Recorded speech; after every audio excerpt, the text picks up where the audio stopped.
But focusing on death is an important thing for us to do because we will not live forever.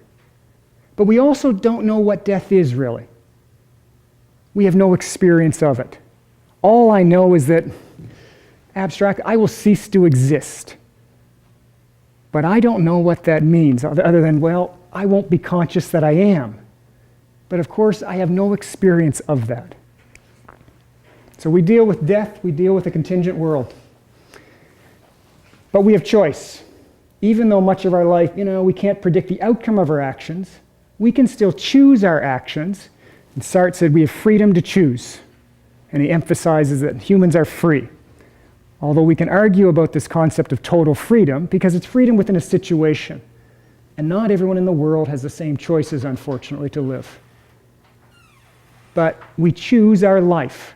And every day we can choose, and do I go here? Do I go there? Do I go here? Do I go there? And we live each day with all these choices in our head. We can choose two ways. One, we can choose and live a life in bad faith, or inauthentic, false life. And this is the blue pill of the matrix.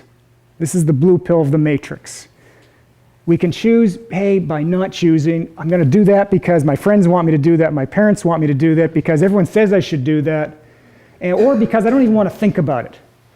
It's like Scarlett O'Hara in Gone with the Wind. I'll think about it tomorrow. Tomorrow is another day, Scarlett's famous refrain. So we can live in bad faith, the false life that we don't choose, or we can choose the authentic life, the life that we are responsible for, the life that we consciously choose, and I'm responsible for. So our existential self, created each day, reflexive, in a situation, contingency, death, choice, live in bad faith, which I would suggest is the blue pill, or we live the authentic life, the red pill. But since it's subjective, it doesn't matter. Now, if we take this, and I took my research and said, okay, let's look at what you learn from this and a framework for applying it to our work life.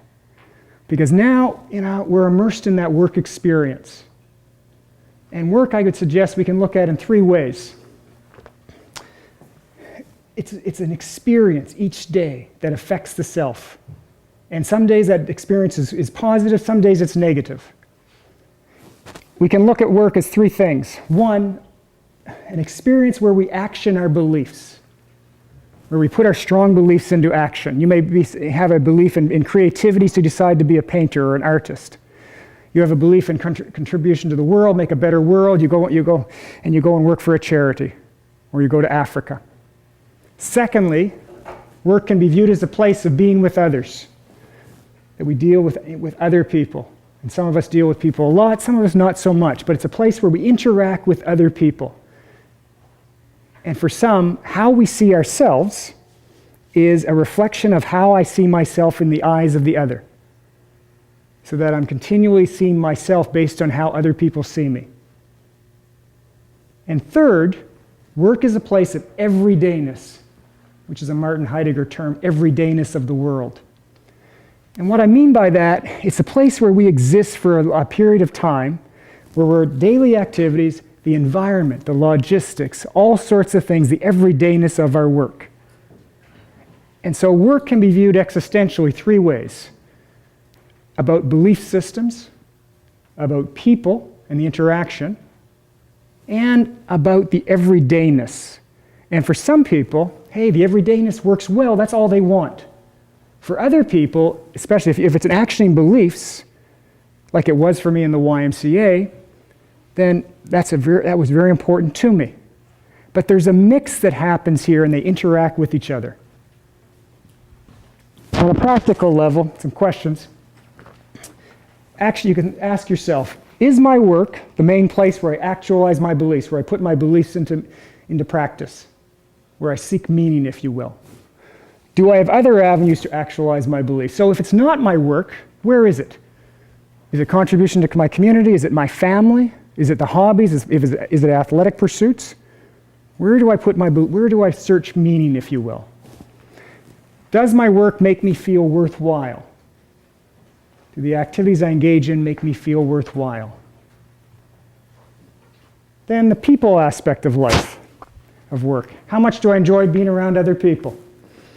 Do I prefer to work with other people or alone? And do the people I work with affect me positively or negatively? And sometimes, hey, you may really love being around other people, but you might be around people who, they don't affect you very well. And each day you go home and you're full of anxiety because of the people you work with, and for whatever reasons, they're not affecting your sense of self and who you are very well. Do I enjoy the daily activities at my work? Do I enjoy the work environment? Does my work fit with my non-work life? Very important questions. And the people I interviewed in my research, interesting, a lot of people, work was about everydayness. Hey, I need to make money, but it doesn't mean I want a terrible experience. And it was about everydayness. Do I look forward to going to work? Do I like what I do? Do I enjoy the environment of the work? Does it fit with my non-work life? And you could look at this and say, hey, look, these things, we can choose work and say, hey, what I really want is a place of action and beliefs. Or you may say, what work really is to me is a place of people, or the everydayness.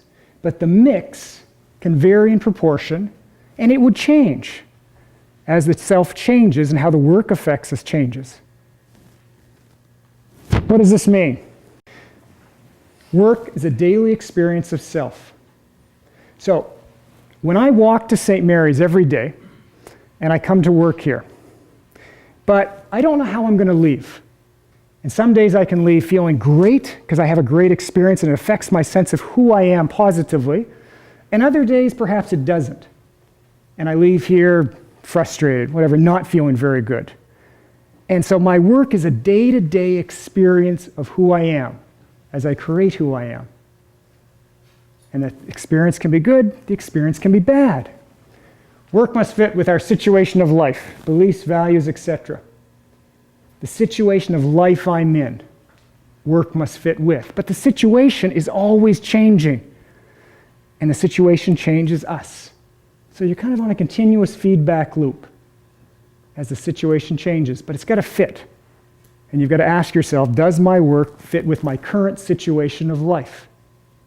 And my work in the YMCA no longer did, because my values, my beliefs had changed, and what I wanted in life and what I wanted in the world, and because I was older and I was looking more at my death, and I was starting to think of urgency, and I thought, gee, I only have limited time, how do I want to exist? And so therefore I started questioning the work, and eventually came to the conclusion that the work was wrong. Now, the abstract view of work may be very different from the day-to-day experience. And this is really important for how we view work. Because when we choose work, we have a notion of it. We have an abstract view of what the work is going to be like. But then sometimes we find the day-to-day experience of that work is very different. And nowadays, in HR terms, we use the term a realistic job preview, where you go and try to experience the work.